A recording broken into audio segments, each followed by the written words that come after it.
Hi everybody, it's Dandruff with your news Cartridge for Monday, November 6th, 2017. Welcome back from the weekend. I hope yours was as good as mine because I started playing WoW again. Today's news starts out the best it can, and that is with a free game. Watchdogs, the original, is currently free right now over on Uplay. Unfortunately, it's not a Steam code, but when Uplay works, it works just as well. Shifting gears, we go to the PC version of VIII, which has been delayed because NIS America is reworking the entire English script, including the voice acting. Now there is no release date in sight other than sometime 2018, but this is surely going to make for a much better finished product. And then coming over from Japan, from Bandai Namco, is the PS4 exclusive The 7 Deadly Sins Knights of Britannia, releasing on January 25th in Japan, and then February 9th in both North America and Europe. And then our final release announcement is for Farming Simulator Nintendo Switch Edition, which is releasing tomorrow, November 7th, and it has a nice new trailer, just in case you want to figure out what kind of game Farming Simulator is. It's a cross between GTA and Tetris, but with no guns. Moving on to this one, which is somewhere between release announcement and update, as the beta for the PC version for Injustice 2 is now available,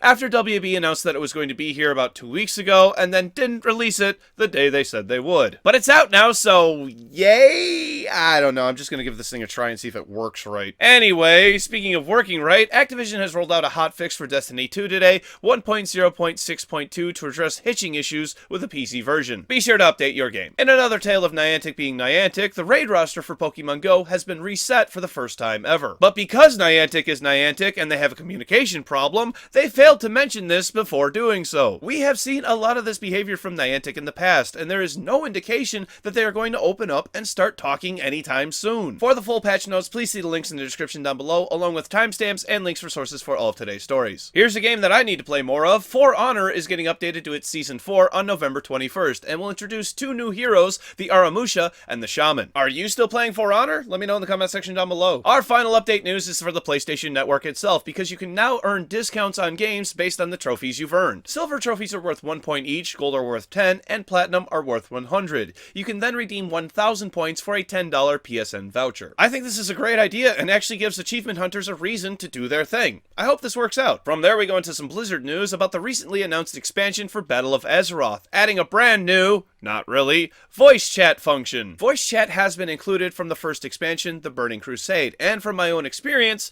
no one really used it after about the first week because technologies like TeamSpeak and Ventrilo were much better at the time. Discord would have made WoW's chat function cry like a baby. The difference now is Blizzard voice chat will be incorporated instead, but there's no telling if people are going to use it this time around. A really big change coming to Warcraft is the removal of PvP servers, and no, they're not doing away with it completely. Battlegrounds will still exist, they're just taking a different approach to it. Griefing can be a problem on PvP servers, and it's not in the best interest of Blizzard or the player to be killed repeatedly over and over again just because you bought the game on the same day somebody else decided to be a giant dick. Instead, quests will reward you more if you have your flag up. Are you playing WoW? Let me know in the comment section down below. And in final Blizzard news, there are some rumors because of some screenshots that a Mac version of Overwatch may be on the horizon. They had talked about bringing Overwatch to other platforms in the past, and I had mentioned that a Mac version was probably coming. Obviously nothing is confirmed, but stay tuned to News Cartridge for more on the Mac version of Overwatch. In other news, Winton Lore Dreamtime is a game that released onto Steam's Early Access program back in January where you play as a bear. No,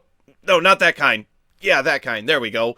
In a world free of completion percentages and full of immersion. Due to some recent financial problems, they've had to reach out and ask for help funding the project on Indiegogo. The creators consist of some modders that you may be a fan of, like Arthmore, who is the person responsible for fixing Bethesda's games for them, and one of the people behind the mod reclaiming Sancretor for Oblivion. Here's a neat one. There was a recent discovery in Egypt last week of a new empty space found in the Pyramid of Giza, and Ubisoft had studied up on this and was ready because Assassin's Creed Origins already contained the findings. This is one of those times where you have to hand it to Ubisoft for creating a completely immersive experience. Next is CD Projekt Red, hard at work on their upcoming game, Cyberpunk 2077, and now may have shared some of the mechanics through tweets by the associate design director, Kyle Rowley. It's honestly hard to tell exactly what he's referring to, but he goes into detail about how a headshot would be handled in a role-playing situation. It's a rather interesting take and could be alluding to something, and let me know if you're interested in Cyberpunk 2077 in the comment section down below. Next is a bit of Microsoft news news and a tie-in to a story that I covered last week. It was recently discovered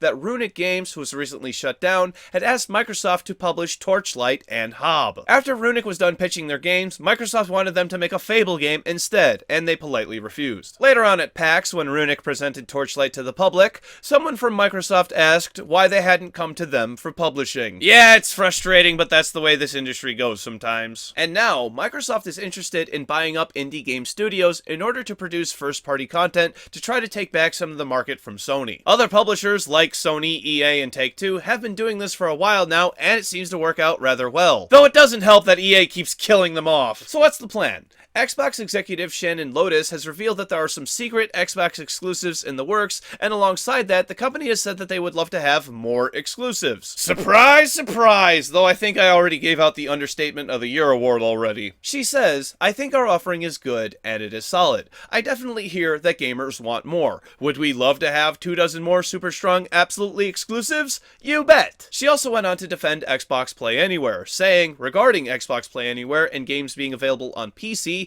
"I may be out in left field, but I do not see how offering games on more platforms to more gamers is a bad thing necessarily, particularly in a multiplayer scenario. And this is exactly why I have been praising Microsoft lately. It's because of this very mentality, though I do feel it's a bit overstating the obvious. And so I'm going to do the same. This thing looks stupid. It's terribly executed and solves a problem that nobody needed fixing. This is a VR augmentation device that is trying to simulate wind, and looks like an even sadder puppy dog than the Nintendo Switch controller. You know what I want to do when I'm playing VR simulation games? Add more weight to my face. Couldn't you just sit in front of a fan and achieve the same effect? Hold on a second, I got you. $80!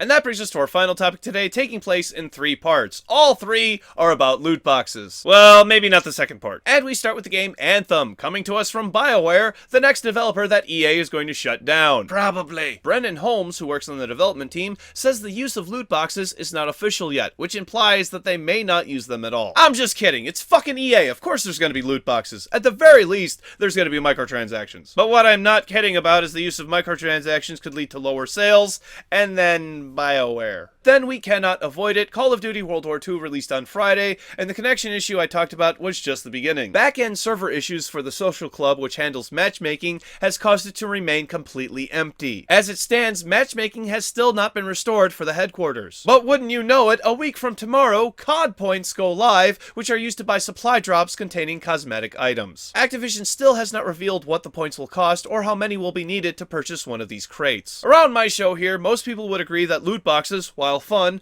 are not needed in most games, and this is a great example of how bad they can get. The reason why microtransactions were not included at launch is, in my opinion, a direct method of confusing customers and have them buy into a game before any gambling mechanics are introduced. It's one thing to not have them during the beta, because that's all temporary anyway, but to hide all information about them up until the very last second is about as dishonest as you can get. If you're playing the new Call of Duty and are enjoying it, then please continue to do so, but the only way we're going to get this to stop is to stop buying these things. Otherwise, they'll continue to do it because it remains profitable. Is there another solution to the loot box craze that seems to be occupying our hobby lately? Let me know in the comment section down below.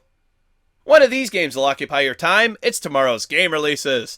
For PC, Rival Rampage, Kuso, Red Comrades 3, Return of Alaska, Reloaded, Neo, Complete Edition, Chaos Souls, Sonic Forces, Killing Floor Incursion, Hand of Fate 2, Way of Redemption, Flashpoint, Fire Rescue, and Party Crashers. For PlayStation 4, Hand of Fate 2, Need for Speed Payback, Wheel of Fortune and Jeopardy!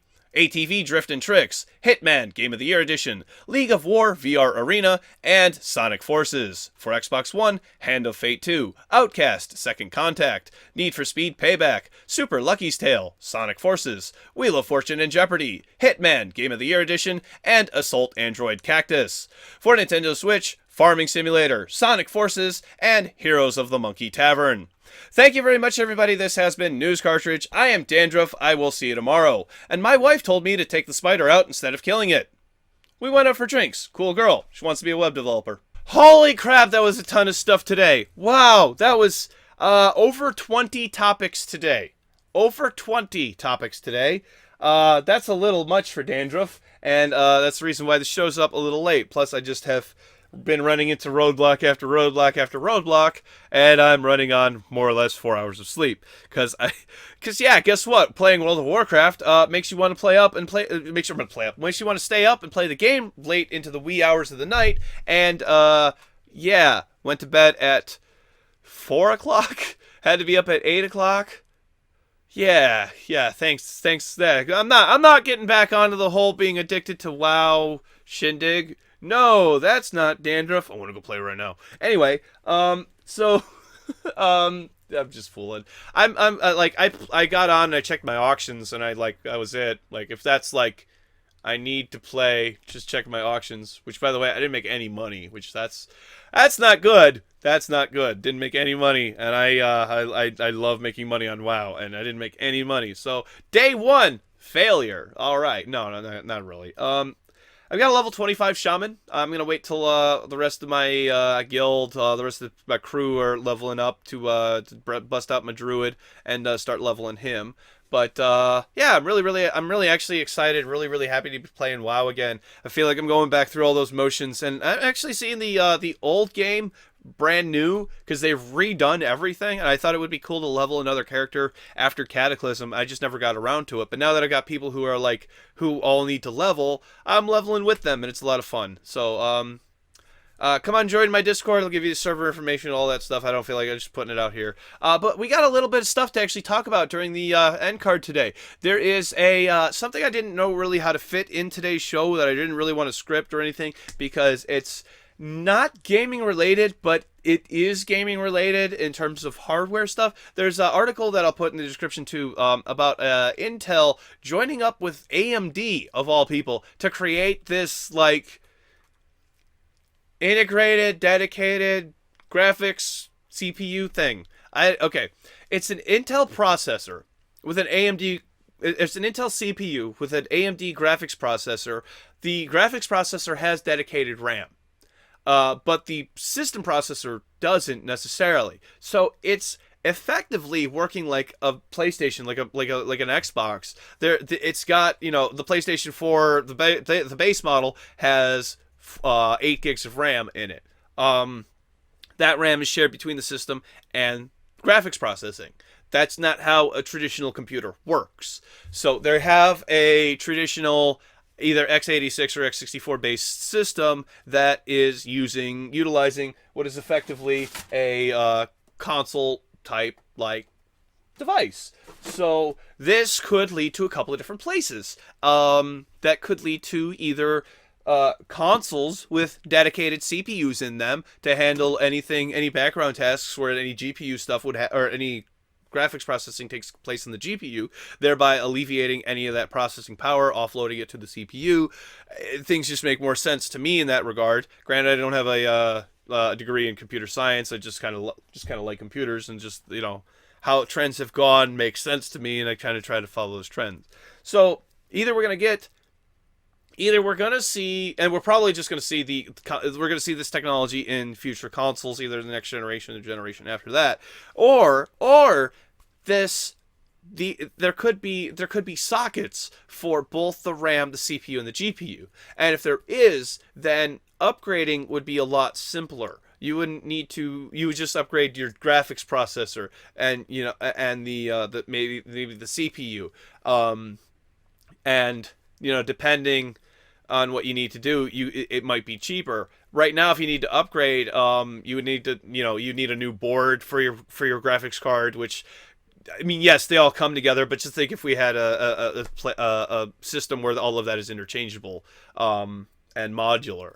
I think that would be kind of cool. It's definitely a great thing for HTPCs if you want an HTPC, a home theater PC that's capable of gaming too, and a tiny little box. This would be great for that sort of stuff. I can already see there's application for this sort of technology. I just didn't know how to. There is no actual gaming application for it now, so that's why I didn't want to put it in the show. But it's tech stuff. You guys know I love tech stuff.